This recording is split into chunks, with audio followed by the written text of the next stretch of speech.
آج نقوی صاحب آج وہاں پہ اسلام آباد ہائی کورٹ کے اندر بانی پی ٹی آئی کے ساتھ جو وکلاء کی ملاقات کا ایک معاملہ تھا اس کے اوپر کیس کی سنوائی ہوئی، اور ملاقات یہ تھی کہ آپ آن لائن کروا دیں انٹرنیٹ وغیرہ کا سسٹم ارینج کر کے نا. اور جسٹس سردار اعجاز حق جو ہے اعجاز اسحاق خان صاحب، جی میں وہ پورا نام ان کا لے رہا تھا، انہوں نے اس کیس کی سماعت کی. انہوں نے فرمایا کہ سپرنٹینڈنٹ اڈیالہ جیل نے بانی پی ٹی آئی کی آن لائن ملاقات کرانے سے انکار کر دیا. ان کو بتایا گیا جیل رولز میں آن لائن ملاقات کی اجازت نہیں، ملاقات نہیں کروا سکتے، یہ سپرنٹینڈنٹ صاحب کا یہ موقف تھا. اچھا اس کے جواب میں جیسا صاحب نے یہ فرمایا کہ میڈیا پر آیا کہ وزیر اعلیٰ پنجاب نے کوٹلہ کھپت جیل کے اندر آن لائن ملاقاتوں کا اعلان کیا ہے. وزیر اعلیٰ نے تو فخریہ یہ بھی کہا ہے کہ پورے ایشیا کی یہ پہلی جیل ہے جہاں پر یہ سہولت ہم دے رہے ہیں. اگر ہم دکھا سکیں وہ تصویر بھی تو وہ بھی دکھا دیں ناظرین کے لیے. یہ آپ ناظرین یہ فوٹیج آپ دیکھ رہے ہیں کہ مریم صاحبہ وہاں پہ تھیں اور انہوں نے کہا کہ جی آپ وہاں پہ انہوں نے بات بھی کی ایک آدھ قیدی سے کہ آپ دیکھیں کہ آپ آئندہ آپ یہ بات کر سکیں گے. اچھا اسی کا حوالہ دیتے ہوئے جسٹس صاحب نے کہا، جسٹس اعجاز اسحاق خان صاحب نے، کہ وزیر اعلیٰ نے تو یہ فخریہ کہا کہ پوری ایشیا کی پہلی جیل ہے یہاں یہ سہولت ہے. جیل روز میں اجازت نہیں تو کوٹلہ کھپت لاہور جیل میں یہ غیر قانونی کام کیسے شروع ہو گیا، یہ جس صاحب نے سوال کیا. جیل اتھارٹیز جواب میں کہہ رہی ہیں کہ وزیر اعلیٰ پنجاب کا اقدام غیر قانونی ہے. یہ آپ یہ تو نہیں کہہ رہے، یہ بتایا انہوں نے.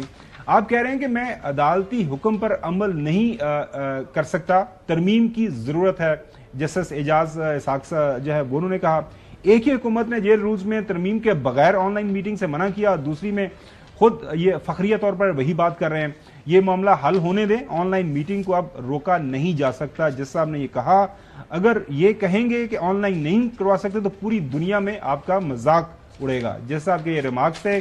ہم لوگ بھی یہاں بیٹھ کر یہ ہے انہوں نے پھر آگے جو ظاہر جو حالات و واقعہ نے اس کے اوپر بات کی. تو یہ سارے کا سارا معاملہ ہے، اس کو اگر سامنے رکھیں چوہی صاحب تو حل ہونے کے لیے یہ جو ساری کمیونیکیشن گیپ ہے حیدر نقوی صاحب نے بات کی. اب ظاہر ہے اس کے اوپر ہر کوئی اپنی اپنی سٹوری اس کے اوپر بناتا ہے. حسن ایوب صاحب جو فرما رہے تھے کہ جناب اللہ یوٹیوبرز اپنی خبریں بیچتے ہیں، جو اندر سے ہو کے آتے ہیں پی ٹی آئی کے لوگ وہ اپنی خبریں اپنا بیانیہ بناتے ہیں اور at the end of day کچھ نہیں ہوتا. تو میرے خیال میں ملاقات کا معاملہ اگر ہو جائے تو اچھی بات ہے. کیا مطلب ملاقاتیں تو آپ کو کرانی ہوتی ہے، یعنی اس میں جو بھی رکاوٹیں ڈال رہے ہیں عدالتی احکامات کو بھی ہوا میں اڑا رہے ہیں. آج جا کے پھر غیر مشروط معافی مانگنی پڑی ہے. جی صاحب پلیز کنٹینیو. جی یعنی وہ ان کو پہلے اس طرح کے اقدامات نہیں کرنے چاہیے. ایک بندے کو آپ نے جیل میں ڈالا، اس سے زیادہ کیا کرنا ہے آپ نے؟ آپ کے ارادے تو ہے کہ اگلا قبر میں چلا جائے، وہ اللہ کے ارادے سے ہے، آپ لوگوں کے ناپاک عزائم کی وجہ سے نہیں. ہاں چلیں ناظرین، کتنی ملاقاتیں کرائیں ویسے ایک سال کے اندر جب سے گرفتار ہوئے ہیں؟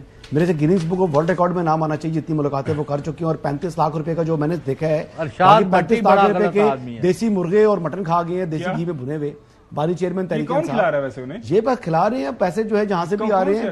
آئی ڈونٹ نو پیسے کون جمع کرا رہا ہے، سرکار کے پیسے کھا رہے ہیں یا کوئی بندہ کوئی ان کو کوئی فری لانسر ملا ہوا ہے جس کی جیب خاص پر نظر تو ان کی ہمیشہ دوسروں کی جیب ہوتی ہے. میں یہ بات میں یقین سے بتا سکتا ہوں، میرے پاس انفارمیشن نہیں ہے، میں اس کو بھرپور انفارمیشن نہیں ہے تو بات کرنے کی کیا ضرورت ہے کہ اپنے پیسے کبھی زندگی میں انہوں نے خرچ کیے ہیں. میرے پاس یہ انفارمیشن نہیں ہے، کوئی میں نے کہیں نہیں دیکھا آج تک کہ جو بانی چیئرمین تحریک انصاف نے کسی جگہ خود اپنے جیب خاص سے پیسے لگائے ہوں. ان کے پوری زندگی کا ٹریک ریکارڈ بتا رہا ہوں. تو باقی جیل والی بات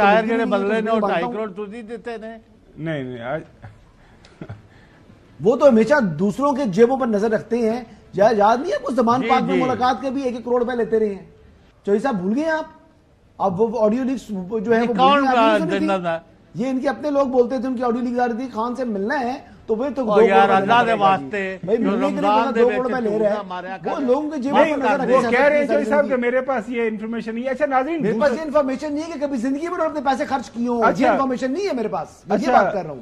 آج ہیئرنگ کا جو دوسرا پارٹ ہے چوہی صاحب یہ آپ کو سنواتے ہیں، یہ بھی بڑا انٹرسٹنگ تھا کہ جب یہ سارا معاملہ ہو گیا تو اس کے اوپر جسٹس صاحب یہ فرما رہے ہیں کہ ہم لوگ یہاں بیٹھ کر ڈرامہ ہی کر رہے ہیں.